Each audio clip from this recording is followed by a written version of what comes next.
2006 की industrial policy थी, जो 2011 की इंडस्ट्रियल पॉलिसी थी और जो 2016 की जो इंडस्ट्रियल पॉलिसी थी, उसकी खामियों को दूर करने का प्रयास भाजपा के उद्योग मंत्री श्री शाहनवाज हुसैन के द्वारा किया गया था 2020 के बाद, जिसका परिणाम था इथेनॉल पॉलिसी।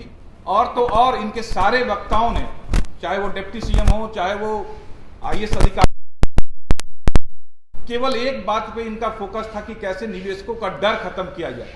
इन्होंने जिक्र किया कि जो लोकल प्रोडक्ट है उसको सरकारी खरीद में प्राथमिकता दी जाएगी। क्या ये पॉलिसी इन्हें पहले से बना लेना चाहिए था, या ये बताना चाहिए था कि नहीं, कि ये भी 2020 के बाद में भाजपा के प्रयास से ये पॉलिसी बिहार सरकार अपनाने को की ओर आगे बढ़ी। नमस्कार, आप देख रहे हैं न्यूज़ पोनेशन में आपके साथ अभिजीत सिंह।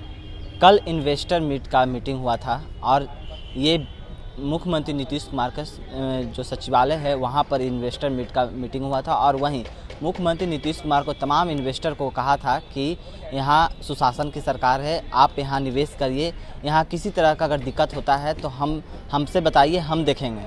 इसी पर बीजेपी के प्रदेश प्रवक्ता मनोज शर्मा ने तंज कसते हुए क्या कुछ कर रहे हैं, पहले सुनिए उनकी बातों को।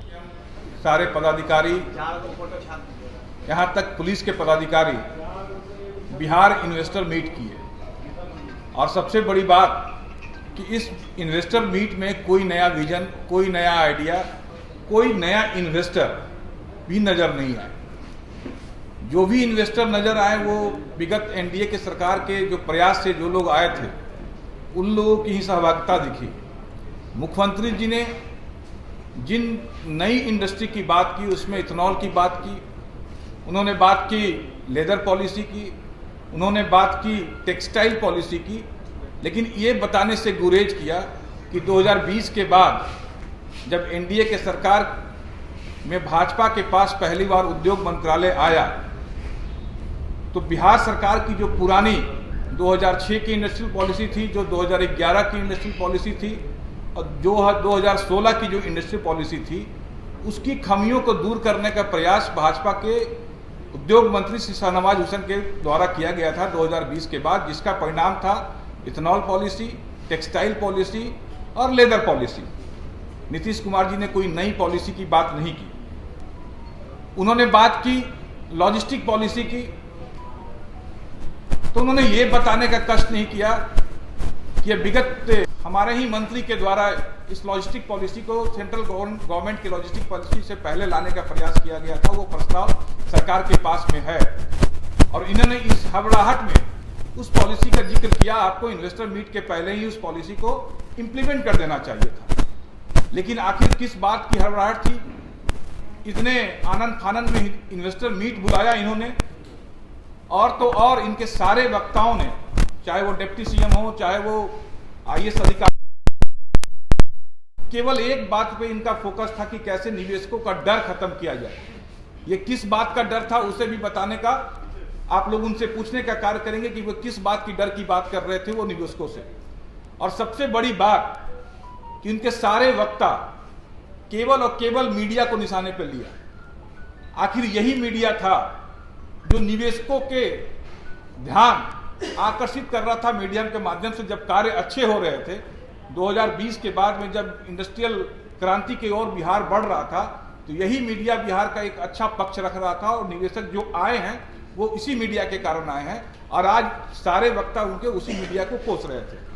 हमने बात की कि जो नीतिगत रिफॉर्म्स नीतीश सरकार को पहले से करना चाहिए था और जो हमारे उद्योग मंत्री कर रहे थे, उस नीतिगत रिफॉर्म्स को आज भी उन्होंने इंप्लीमेंट नहीं किया और इस मीडिया को सारा दोष देने का कार्य किया।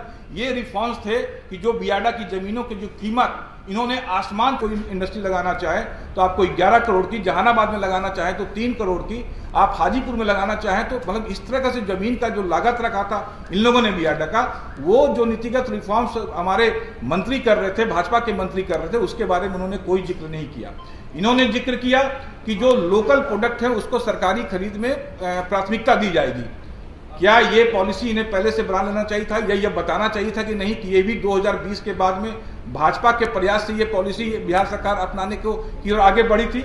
और सबसे बड़ी बात कि जो मुख्यमंत्री महोदय ने जो निवेशकों से हाथ उठाकर जो समर्थन मांगा, ऐसा लगा कि वो किसी चुनावी रैली को संबोधित कर रहे थे, न कि किसी एक के बिहार की दिशा और दशा सुधारने के लिए आए हुए निवेशकों से। इसलिए मैं बार बार इस बात को दोहराना चाहूंगा कि वो क्यों एसपी और डीएम को निर्देश दे रहे थे, किस बात के लिए निर्देश दे रहे थे, किस बात का डर वो बताना चाह रहे थे।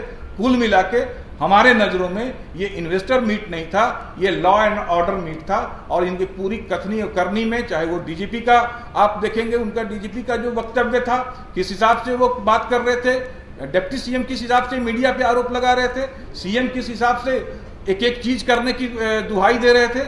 इसलिए ये कुल मिला के एक फ्लॉप इन्वेस्टर मीट था। बिहार का एक अच्छा कह सकते हैं कि परिचय निवेशकों के बीच में नहीं गया है। भारतीय जनता पार्टी इस तरह के आनन फानन में बुलाए हुए इन्वेस्टर मीट को, भारतीय जनता पार्टी इस तरह के बिना तैयारी के किए गए इन्वेस्टर मीट का विरोध करती है। धन्यवाद। तो आपने साफ तौर पर सुना कि किस तरह से मनोज शर्मा ने कहा कि जो कल इन्वेस्टर मीट का जो मीटिंग हुआ था, इसमें कुछ भी नया नहीं हुआ है।